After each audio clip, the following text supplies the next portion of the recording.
Hai semuanya, kembali di Cicil Bitcoin sampai nikah episode ke-37. Nah, saya ganti nama channel saya di Rich B77 ke investasi bareng Rich. Karena menurut AI dan juga teman-teman saya itu nama yang bagus buat ngebangun channel ini. Jadi lebih dikenal oleh audiens itu loh. Karena tujuannya memang ngajarin orang buat cara investasi. Ini perjalanan saya dokumentasikan untuk investasi. Walaupun portofolio yang saya show ini adalah portofolio konten atau portofolio eksperimen, bukan portofolio pribadi saya. Nah, di sini saya itu buat konten ya cicil Bitcoin setiap hari Senin itu 350.000 per minggu setiap hari Senin, atau bisa disederhanakan 50.000 per hari gitu. Karena saya ada waktunya hari Senin juga waktu yang tepat untuk cicil aset Bitcoin menurut DCA Signal yang terbukti sudah profit sampai hari ini itu. Jadi ini adalah teknik DCA yang paling efisien yang saya buat di konten ini. Jadi sebelum itu saya juga pengen ngelantur buat kalian para pemula yang masih skeptis dengan Bitcoin. Bitcoin itu adanya tercipta karena apa sih itu loh. Nah, Bitcoin itu sejarahnya tercipta memang tahun 2008. Jika mungkin ya kalian punya orang tua yang lahir duluan, kalian bisa tanya 2008 itu jadi krisis moneter. Krisis moneter gimana? Hilangnya kepercayaan masyarakat kepada bank. Pada bank seluruh di Indonesia dimanapun itu, karena terjadinya inflasi, terjadinya data yang salah atau ada uang yang sebenarnya nasabahnya punya tapi dibilang nggak punya, jadi kehilangan kepercayaan kepada bank. Itu yang pertama. Itu mungkin sakit hatinya Satoshi Nakamoto. Jadi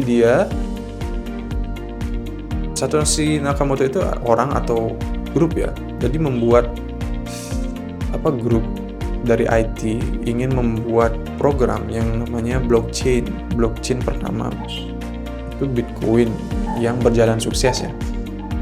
Yang berjalan sukses itu Bitcoin. Blockchain itu apa sih? Cuma buku catatan bahwa kalian itu memang punya aset ini itu. Aset namanya Bitcoin itu.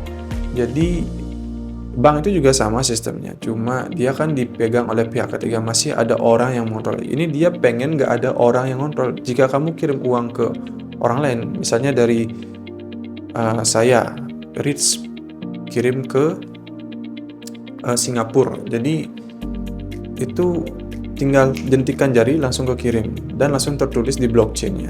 Nanti yang verifikasi itu adalah penambangnya. Nanti yang verifikasi karena sistem proof of work kan pasti dapat kerja kan pasti dapat uang. Jadi uangnya itu berupa Bitcoin. Itu penghasilannya berupa Bitcoin. Itulah hasil dari penambang itu. Itulah produksi dari penambang itu. Itu sistem yang bagus dan makin hari makin sempurna.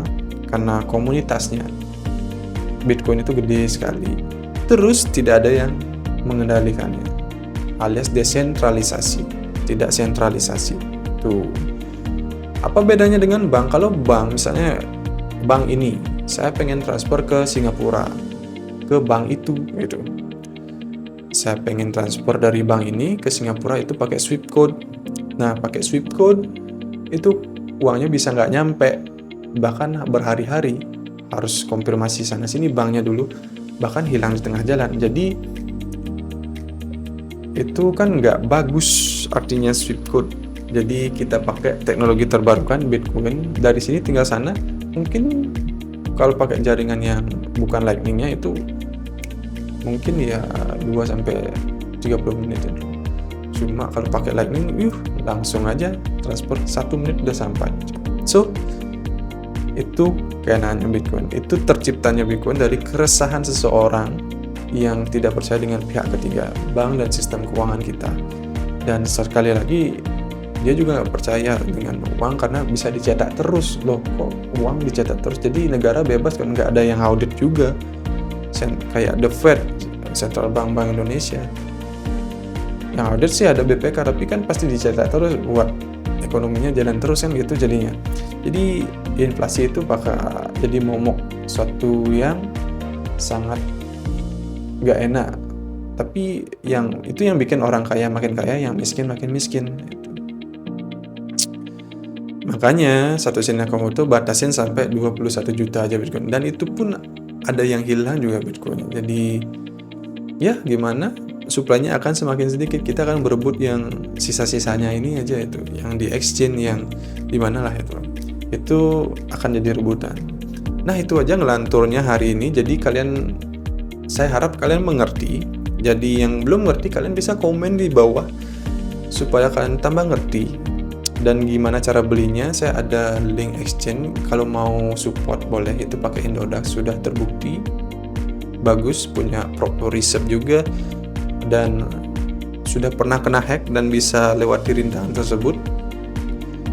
Dan itu sudah menurut saya exchange yang bagus, sudah pernah hack dan bisa bisa lewati rintangan tersebut. Itu tantangan terbesar sih kalau buat usaha exchange itu.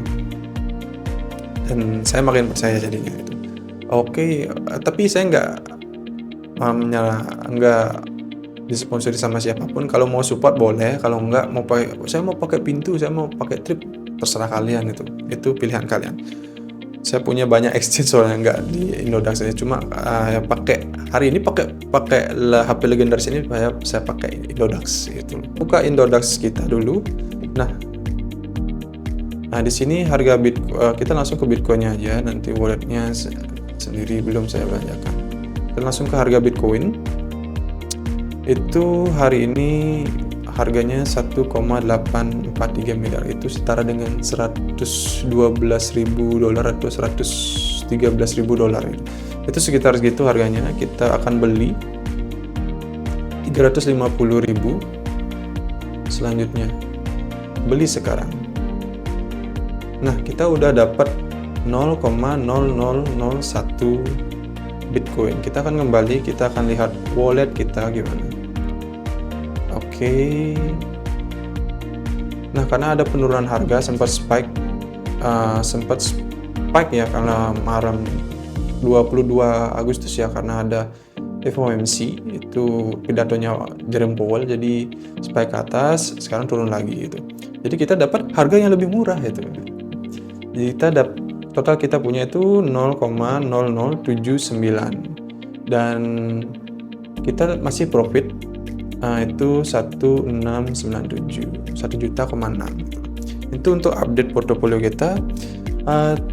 Terima kasih banyak yang sudah nonton ini. Kalau kalian mau subscribe, silahkan subscribe.